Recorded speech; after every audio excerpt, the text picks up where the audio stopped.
al segundo de los vídeos que vamos a dedicar a la historia del Islam. Hemos hablado ya de la evolución histórica y ahora vamos a tratar la organización política del mundo musulmán y su estructura económica. Os recuerdo que nos queda un tercer vídeo sobre la sociedad, la cultura, la religión y el arte. Pero no nos entretenemos más y ahora sí, vamos a hablar de historia.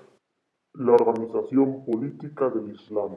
Llevamos varias clases diciendo que organización política no es otra cosa que la manera de repartir el poder y ver quiénes van a ejercer ese poder. De entre las personas que tenía poder dentro del mundo musulmán medieval, hemos de destacar la figura del califa, que era la principal autoridad política y religiosa. Este contaba con una serie de ministros, consejeros que le asesoraban en los asuntos más importantes del gobierno del califato. Hablamos de los visires. Pero claro, cuando el Imperio Islámico se empezó a expandir por todo el Mediterráneo, por Oriente y también por la península ibérica, el califa no tenía capacidad para estar en todos los sitios a la vez, con lo cual tenía que nombrar gobernadores provinciales.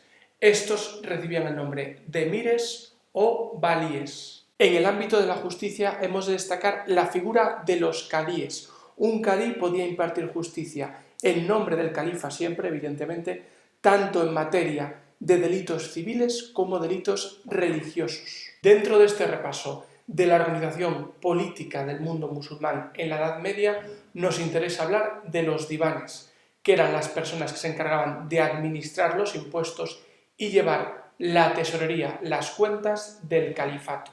La estructura económica del mundo islámico. Vamos a iniciar nuestro repaso a la economía del mundo musulmán hablando de la ganadería.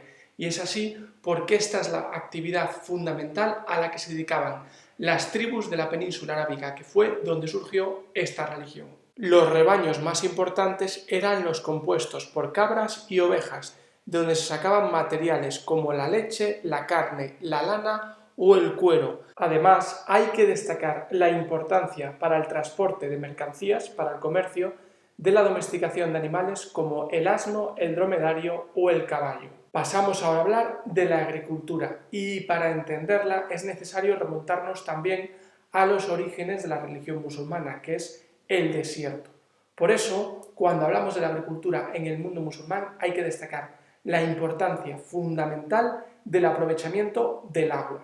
Es así como terminaron por desarrollar una importante agricultura de regadío, basada en elementos como los pozos, las acequias o las norias. Además, con el fin de aprovechar los desniveles del terreno, desarrollaron un sistema de plantación en terrazas. Los cultivos más extendidos fueron el algodón, la caña de azúcar, los cítricos, las hortalizas y el arroz.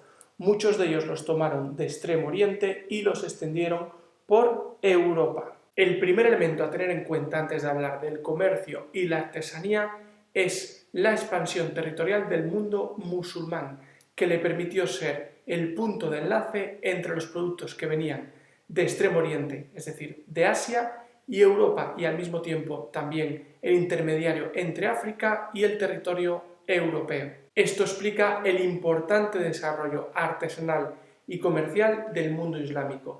El segundo elemento que nos permite entender ese desarrollo es la importancia de las ciudades, porque es en las ciudades donde tienen lugar esas dos actividades fundamentalmente.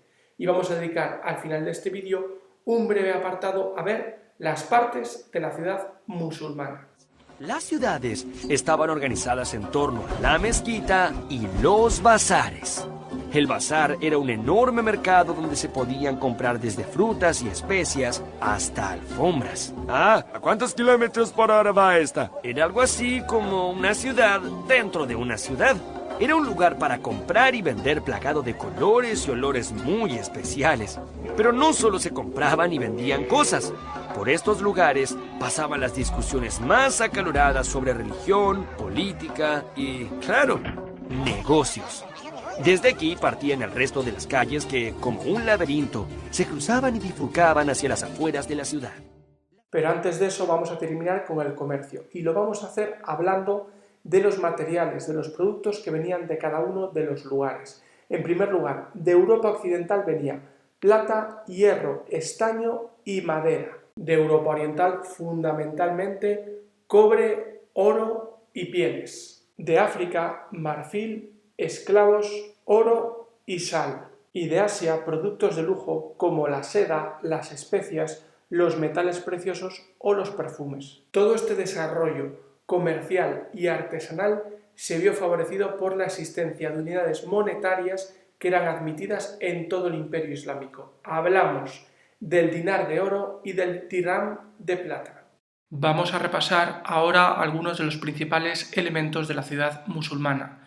Vemos en la parte superior de la imagen el Alcázar, que es el palacio de gobierno, rodeado por una muralla que recibe el nombre de Alcazaba. Si bajamos un poco, nos encontramos con la mezquita principal, llamada Mezquita Al-Jama, que se encuentra dentro de la Medina, que es la parte central de la ciudad, donde están los edificios más importantes. Fuera de la Medina encontraríamos ya los barrios populares, los arrabales. En los arrabales podemos encontrar también otras mezquitas, que evidentemente ya no son la mezquita principal, son mezquitas secundarias.